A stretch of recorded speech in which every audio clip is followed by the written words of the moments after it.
everyone, welcome back to the unboxing guru. Today we have CMF Phone 2 Pro, the so-called budget phone of the year 2025. Well, this phone claims a lot of things under 20,000 rupees, but is it really worth to buy? Let's discuss in this video. First of all, looking at the design and the build quality, CMF nailed the design again. The phone feels premium in hand with a sleek matte finish and aluminum frame. It's surprisingly light and the modular back design is quite amazing. And as you all know, this comes with some customization options that are rare at this price point. But when you jump directly to the front display, yes, it is a 6.7-inch AMOLED display with 120Hz refresh rate, which is impressive. It's vibrant, responsive, and offers smooth scrolling. Brightness levels are decent for the outdoors, but yes, there is something that really disappoints. The punch hole camera is quite bigger and the bezels around the display is too big at this price. So on the first visual point, the display isn't that amazing in the looks. Now, discussing about the performance, this phone is packed up with the MediaTek Dimensity processor 7300, which is very much common at this price segment, and it performs quite decent at this price. So if you're doing a multitasking thing, this phone is quite good. But coming up to the gaming part, you cannot do heavy games like Genshin Impact and some other heavy titles. If you want to play them and if you want to enjoy them, you have to move towards medium settings. So it is a decent performing chipset, not for the gamers. Now jumping up to the camera part, which is the main highlight of the phone, as it's been discussed a lot on the internet, there is a 3 sensor on the Pro variant, where you get 50 megapixel main sensor, 50 megapixel portrait camera, and a wide angle. Well, the quality in the daylight is quite amazing, the shots are really good, but when you're moving into low light, the performance dips down. Noise creeps in and autofocus can struggle. The front 16 camera is quite average, which is fine for the video calls and casual selfies, but nothing extraordinary. While talking about the video quality, you can record at 4K 60fps from the back camera and at full HD resolution from the front selfie camera. Now jumping straight to the battery life, the phone is packed with a 5000 mAh battery. That can really disappoint you because nowadays phones are carrying heavy batteries more than 6000 mAh plus 7000 mAh and even 10,000 mAh battery. But in this phone, you only get 5000 mAh battery with 33-watt fast charging, which can really annoy you because fast charging is quite slow, because other phones at this price are providing you 60 watt and 90 watt of fast charging. So with the battery thing, I am not really impressed. Diving to the software,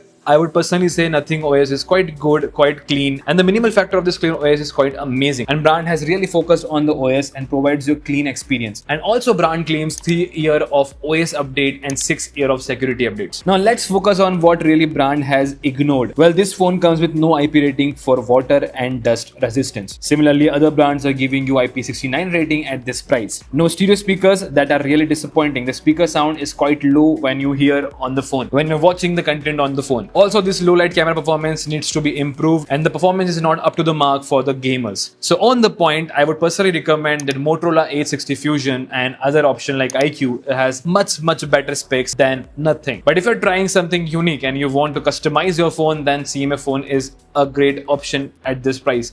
So if you really want to check out, the links are given in the description. If you have any kind of question, then you can comment me down below. I will help you out. But before leaving the video, do not forget to like and subscribe us for more content. See you guys in the next one.